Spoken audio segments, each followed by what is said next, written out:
এরপরে 36 দাগের প্রশ্নটি হলো P of U one equal to 4/5, P of E two equal to 1/5, P of A by U one equal to 1/8, P of A by E two equal to 1/5 হয়, তবে P of E two by A এর মান কত হবে আমাদের নির্ণয় করতে হবে। এক্ষেত্রে দেখো বেইস থিওরেমের যে সূত্র আমরা আগে জেনেছি সেটি এখানে প্রয়োগ করা হবে। তাহলে আমরা জানি যে P of E two by A equal to, আমরা লিখতে পারি প্রথমে হচ্ছে এই দুটোর ইন্টারসেকশন, অর্থাৎ P of E two intersection A by, নিচে যেহেতু এ আছে তাই আমরা নিচে লিখব পি অফ এ। এবার দেখো P of E two intersection A, এটার পরিবর্তে আমরা কি লিখতে পারি, নেক্সট লাইনে দেখো লিখছি equal to P of E two into P of A by E two by, এবার আমরা কি লিখব, যেখানে ইউ ওয়ান এবং ই টু দুটো ঘটনা, তাহলে এই পুরো রাশিটি একবার ইউ ওয়ান বসিয়ে লিখব আর একবার ই টু বসিয়ে লিখব, দিয়ে তাদের মাঝে কি লিখব, প্লাস চিহ্ন দেব। তাহলে দেখো আমরা নিচে প্রথমে লিখব, যদি ই টু এর জায়গায় ইউ ওয়ান বসিয়ে লিখি তাহলে আমরা লিখব P of U one into P of A by E one plus, এবার যদি ই টু এর জায়গায় ই টুই বসাই তাহলে সেম থাকবে, তাহলে plus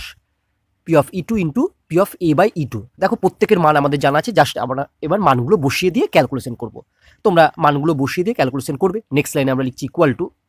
P of E two এর মান হচ্ছে 1/5 into P of A by E two এর মান হচ্ছে 1/5 by P of E one এর মান হচ্ছে 4/5 into P of A by E one এর মান হচ্ছে 1/8 plus P of E two এর মান আর P of A by E two এর মান বসলাম ইকুয়াল টু। এবার দেখো তোমরা তোমাদের মতো সিম্পলিফাই করতে পারো, আমি কিভাবে করছি একটু দেখতে পারো। দেখো আমি হর থেকে কিন্তু 1/5 কমন নিতে পারি, দিয়ে 1/5টা কী হবে না কেটে যাবে, তাহলে লব আর হর থেকে যদি 1/5 আমি বাদ দিয়ে লিখি তাহলে দেখো লবে পড়ে থাকবে শুধু 1/5 বাই হরে পড়ে থাকবে হচ্ছে, এখানে দেখো 1/5 বাদ যায় মানে হরে এখানে পড়ে থাকবে 4/8, 4/8 মানে হচ্ছে 1/2, তাহলে আমরা প্রথমে লিখতে পারি হচ্ছে 1/2 প্লাস এখানে 1/5 বাদ গেলে পড়ে থাকবে শুধু 1/5 ইকুয়াল টু 1/5 বাই এই দুটোকে যদি আমরা অ্যাড করি তাহলে আমরা নিচে পাবো দেখো 7/10। এবার এটাকে যদি আমরা ক্যালকুলেশন করি তাহলে কি হবে দেখি আমরা, ইকুয়াল টু 1/5 ইন্টু 7/10, এটা উল্টে যাবে 10/7, তাহলে 5 দুগুণে 10 ইকুয়াল টু দেখো 5 দুয়ে 10 হয়ে যাবে আমার 2/7, এটাই হচ্ছে আমার অ্যান্সার। তাহলে এক্ষেত্রে সঠিক উত্তর হলো এ।